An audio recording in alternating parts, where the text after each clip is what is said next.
كلنا أكيد مرينا بالموقف ده لما نحاول ننزل ملف حجمه ضخم ونقعد نستنى بالساعات وفجأة الإنترنت يفصل في آخر لحظة.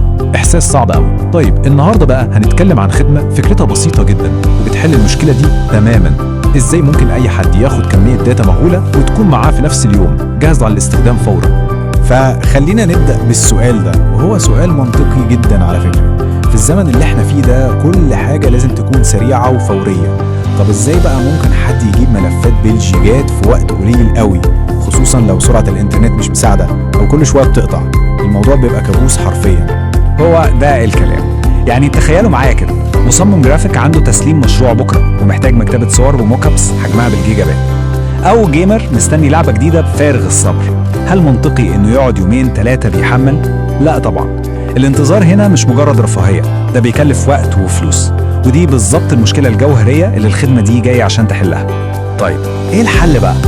خلينا ندخل في الموضوع على طول ونشوف الخدمة دي بتشتغل ازاي وايه فكرتها اللي بتخليها بديل عملي وفعال قوي لمشكلة التحميل اللي بتاخد وقت دي. بصوا، الموضوع أبسط مما نتخيل. الخدمة دي عاملة زي الوسيط كده. بدل ما الشخص يتعب نفسه ويقعد يحمل، هو كل اللي بيعمله انه بيطلب الخدمة وهم بيقوموا بكل حاجة. بينزلوا الداتا ويرتبوها ويحطوها على فلاشة ويسلموها له جاهزة على الشغل على طول. تمام، حلو قوي. طيب ايه بقى اللي ممكن نطلبه من خلال الخدمة دي؟ الحقيقة ان الموضوع مرن جدا، وده من احلى الحاجات اللي فيها. يعني ممكن نطلب اي حاجة تيجي في بالنا تقريبا، برامج شغل او تطبيقات، صور بكواليتي عالية للمصممين، فيديوهات، ملفات صوتية ومكتبات مزيكا. حرفيا اي ملفات ممكن تكون مطلوبة. التنوع ده بيخليها مفيدة لناس كتير قوي. وهنا بقى نيجي لنقطة المرونة اللي كنا بنتكلم عليها. في طريقتين للطلب. ممكن حد يكون محتاج ملفات معينة، فولدرات محددة بالاسم، وده اختيار.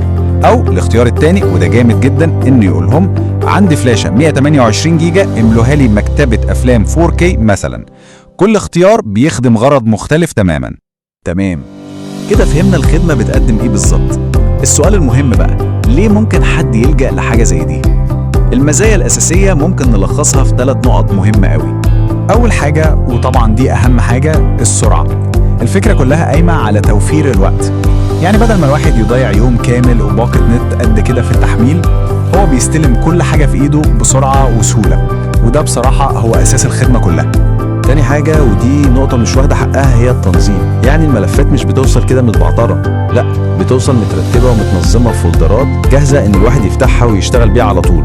دي بتوفر مجهود مش قليل على فكرة. وآخر حاجة هي التوافر والراحة. فكرة إن الخدمة متاحة طول اليوم دي بتدي مرونة كبيرة. يعني في أي وقت تحتاج الداتا سواء الصبح أو بالليل ممكن يتم طلبها وتكون جاهزة.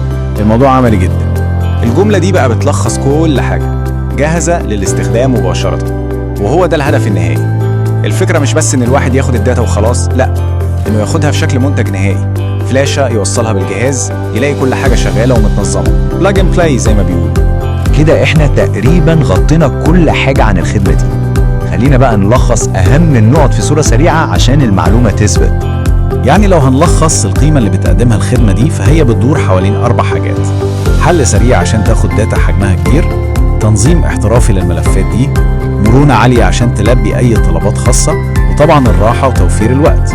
ببساطة هي حل عملي لمشكلة واقعية جدا بيقابلها أي حد بيتعامل مع ملفات كبيرة سواء في شغله أو حتى كهواية.